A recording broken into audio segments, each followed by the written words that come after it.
Listen, I'm going to tell you something that will probably make you think I've completely lost my mind. But I need you to hear me out, because what happened to me several years ago has been eating me alive, and I can't carry this secret anymore.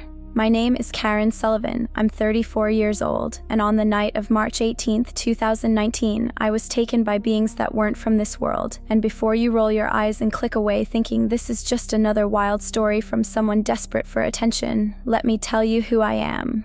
I'm a mechanical engineer. I design aircraft components for Boeing.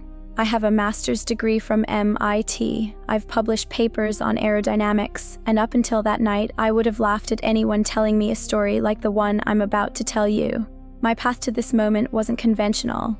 Growing up in suburban Denver, I was the kid who built elaborate cardboard airplanes and dreamed of designing real ones someday. When I announced my intention to study aerospace engineering at MIT, my high school guidance counselor suggested I consider more suitable careers like teaching or nursing. Even my own father, though supportive, worried about me entering what he called a man's world.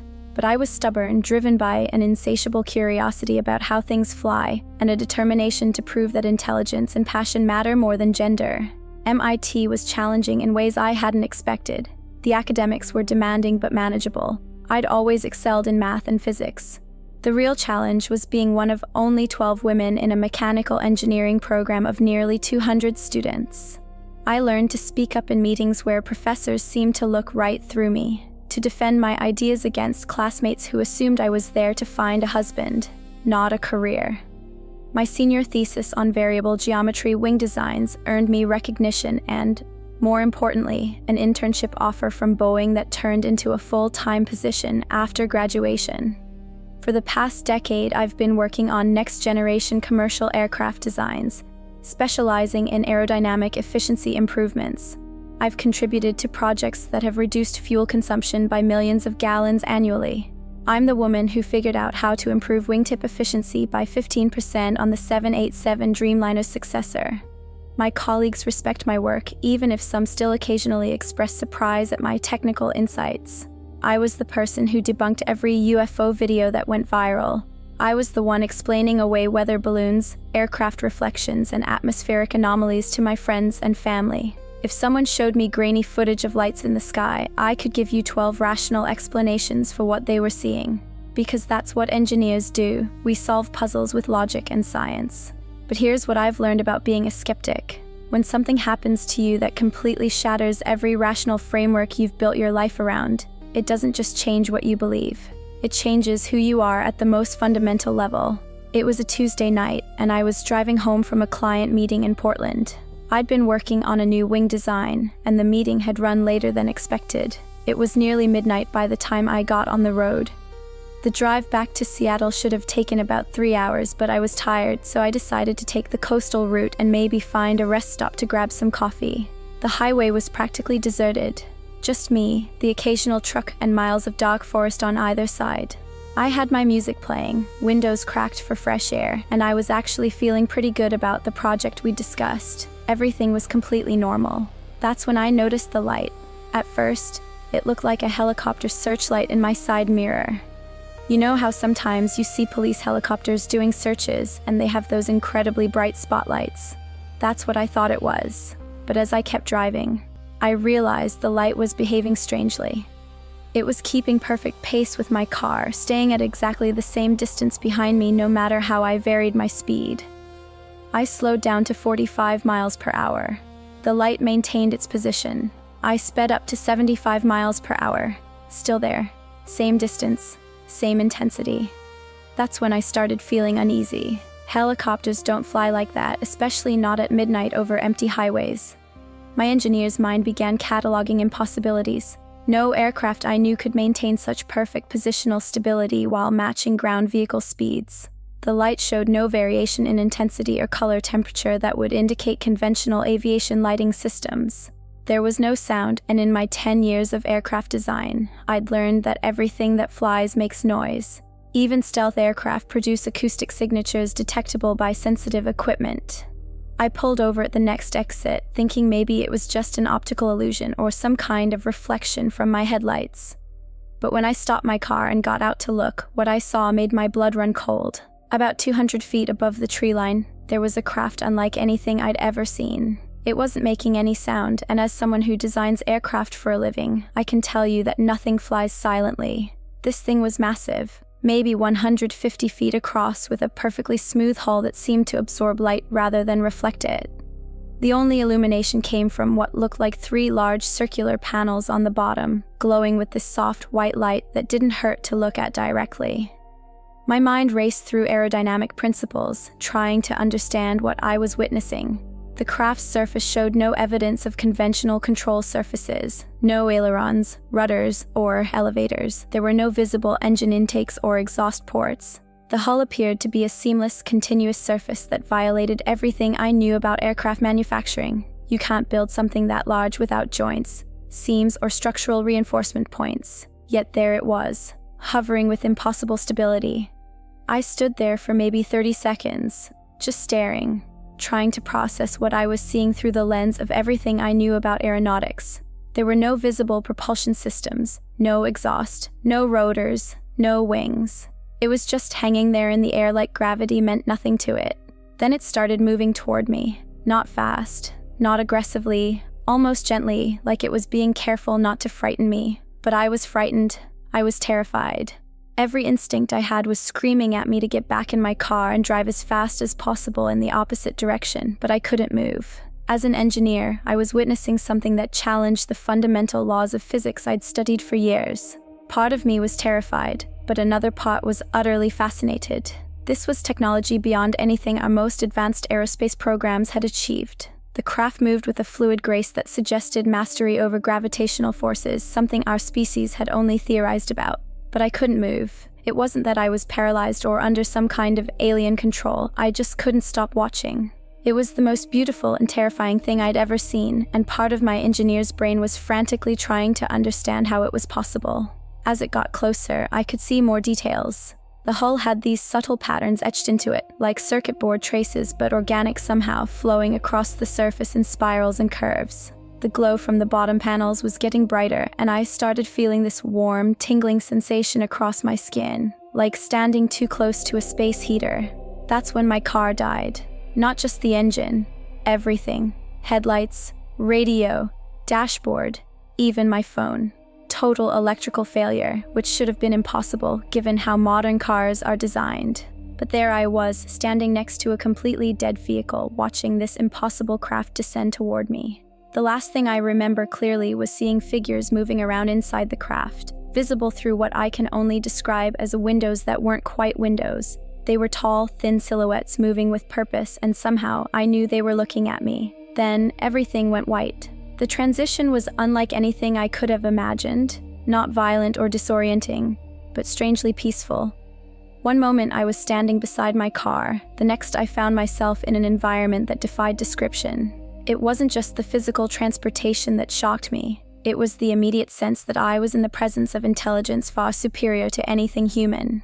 The next thing I knew, I was lying on something that felt like the most comfortable bed I'd ever been on, but harder, like it was perfectly molded to support my body. I tried to sit up, but I couldn't move. Not because I was restrained, there were no straps or restraints that I could see, but because my body simply wouldn't respond to my brain's commands. I could turn my head slightly, and what I saw was unlike anything you could imagine.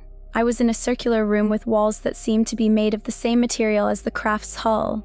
They had that same subtle pattern flowing across them, but now I could see that the patterns were actually moving, like slow rivers of light just beneath the surface. The ceiling curved up into a dome, and it was completely transparent. Through it, I could see stars, but they were wrong somehow. The constellations weren't ones I recognized, and some of the stars seemed close enough to touch. Either we were somewhere very far from Earth, or I was looking at the night sky through some kind of advanced display system. There were 3 of them in the room with me, and they were exactly what you'd expect if you've seen any depictions of gray aliens, but also completely different. Yes, they were tall and thin, maybe 7 feet tall, but so slender they looked almost fragile. Their skin was pale gray with that translucent quality you see in deep-sea creatures. Their heads were proportionally larger than ours, and their eyes were huge. Not solid black like in the movies, but dark blue with visible depth, like looking into very deep water. What struck me most about these beings was their incredible precision in every movement. As an engineer, I'm trained to notice efficiency and purposefulness in design and action.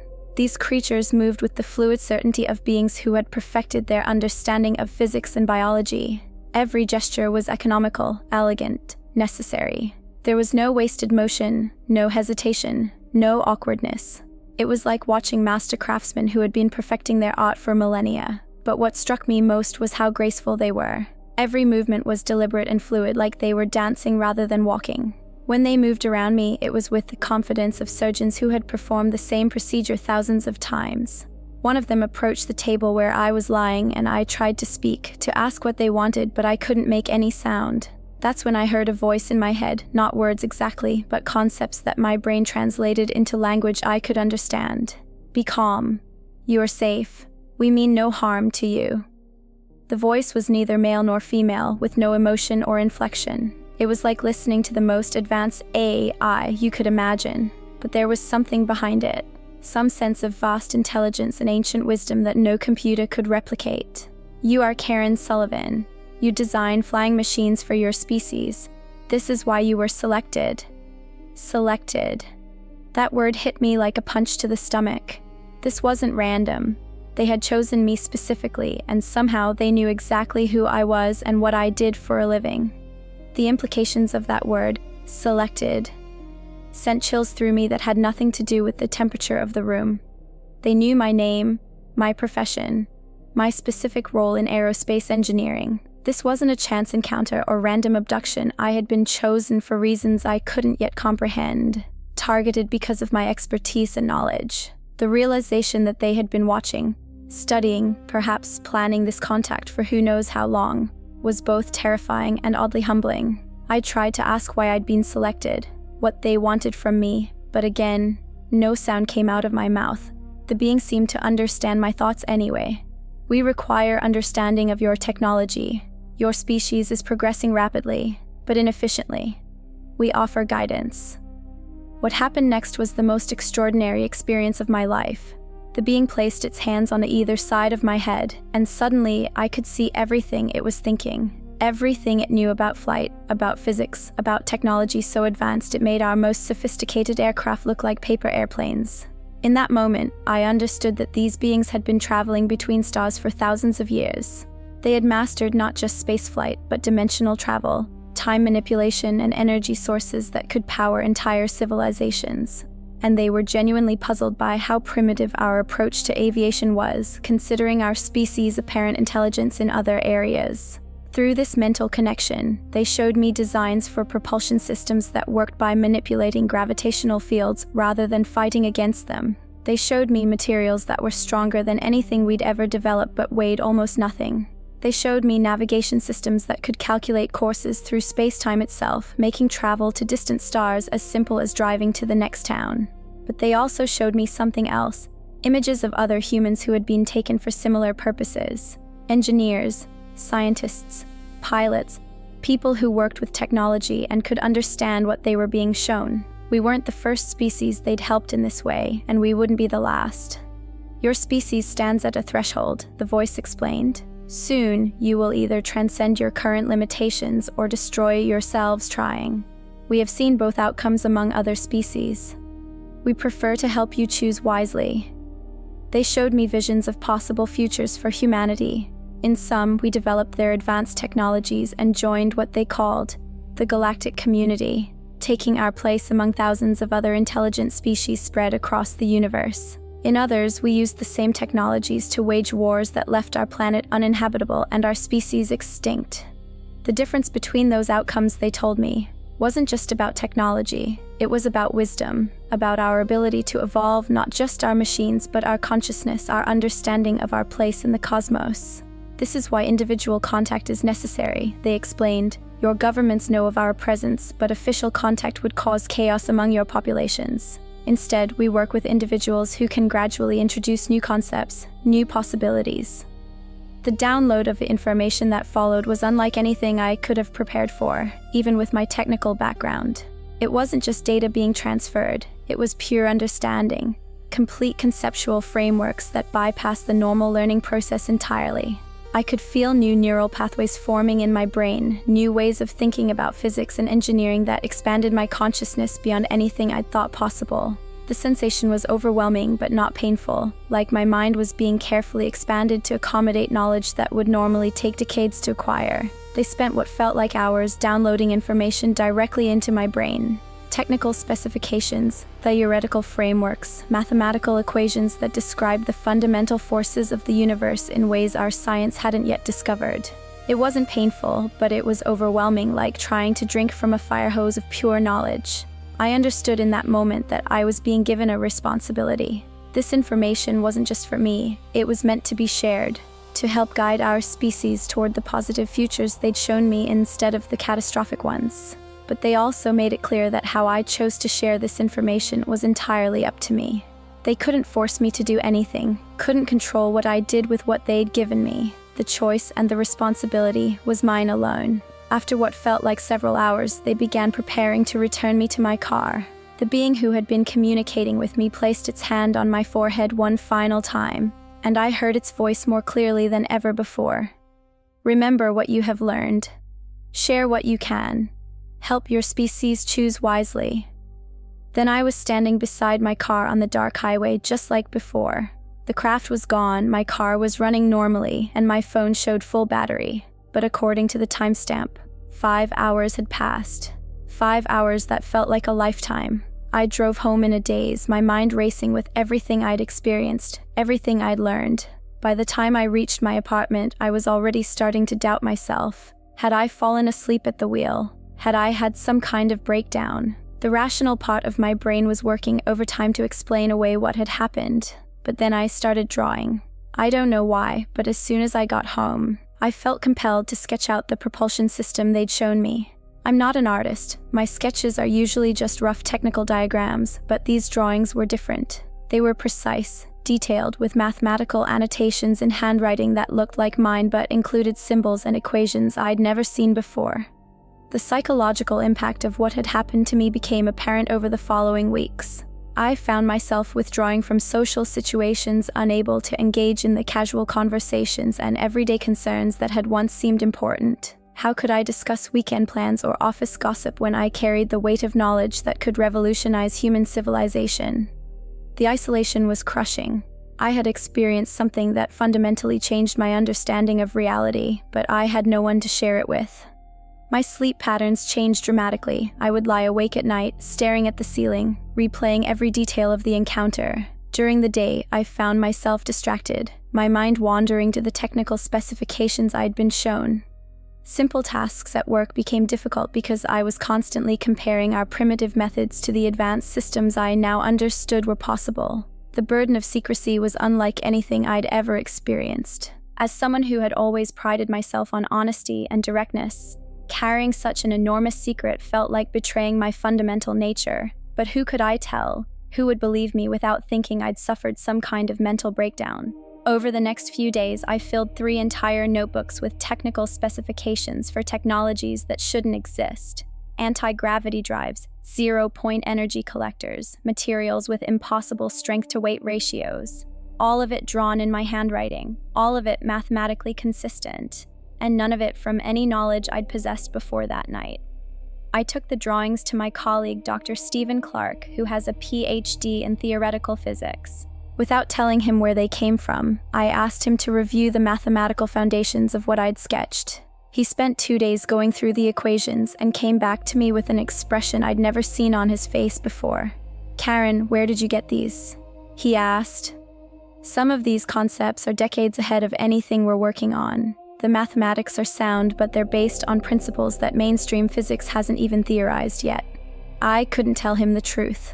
I made up some story about finding them in my grandfather's papers, claiming he'd been a theoretical physicist. Stephen didn't believe me, but he also couldn't explain how I'd come into possession of such advanced theoretical frameworks. Implementing the new knowledge at Boeing became my greatest professional challenge. I had to be incredibly strategic about which concepts to introduce and how to present them. I started with the most basic improvements, subtle modifications to existing designs that would show measurable improvements without raising too many questions about their origins. I presented these changes as theoretical explorations or intuitive modifications based on computational fluid dynamics analysis. The results were immediately noticeable. Wing efficiency increased by percentages that our team had never achieved before. Fuel consumption dropped dramatically in computer simulations. Structural improvements that should have added weight somehow reduced it instead. My supervisor, Janet Morrison, began asking pointed questions about my sudden leap in innovative capability. "Karen, your work over the past few months represents the kind of breakthrough thinking that usually takes years to develop," she said during my performance review. "Where are these ideas coming from? This level of advancement is unprecedented in our department." I had to carefully balance revelation with plausibility, sharing just enough advanced concepts to drive meaningful progress while ensuring I didn't trigger investigations into the source of my newfound knowledge. That's when I realized that the beings hadn't just given me information, they'd given me a problem. How do you share revolutionary scientific knowledge without being able to explain where it came from? How do you convince people to take seriously concepts that challenge everything they think they know about physics? I decided to start small. I began incorporating some of the less radical concepts into my work at Boeing, presenting them as theoretical improvements to our current designs. To my surprise, when we ran computer simulations based on these modifications, the performance improvements were dramatic. Fuel efficiency increased by 40%, structural integrity improved by 60%, and aerodynamic performance exceeded anything we'd achieved before.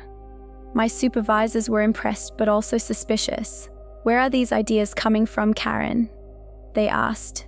"This represents a fundamental breakthrough in aerospace design." I told them I'd been doing independent research, working with some theoretical physicists to explore unconventional approaches to aerodynamics. It was technically true, even if the physicists in question weren't from this planet. Within 6 months, I was promoted to lead a new advanced concepts division, tasked with exploring revolutionary approaches to aircraft design. I was being given resources and support to develop technologies that could change not just aviation, but transportation, energy production, and space exploration. But with that success came a growing sense of isolation. I knew things that I couldn't share with anyone, had experiences that I couldn't talk about with my friends, family, or colleagues. The burden of keeping such an enormous secret was beginning to affect every aspect of my life. I started having dreams, not regular dreams, but vivid, detailed experiences where I was back on their craft learning more, receiving updates on humanity's progress toward what they called the threshold. In these dreams, they showed me that I wasn't the only one.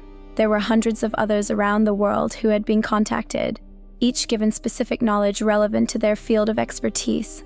Doctors were being given information about advanced healing techniques. Energy researchers were receiving blueprints for clean, unlimited power sources. Computer scientists were learning about quantum processing systems that could revolutionize artificial intelligence. We were all part of a coordinated effort to gradually introduce transformational technologies to our species, but we were also all facing the same dilemma: how to share what we'd learned without revealing its source, and how to cope with the isolation that came from having experiences that most people would dismiss as delusion or fantasy.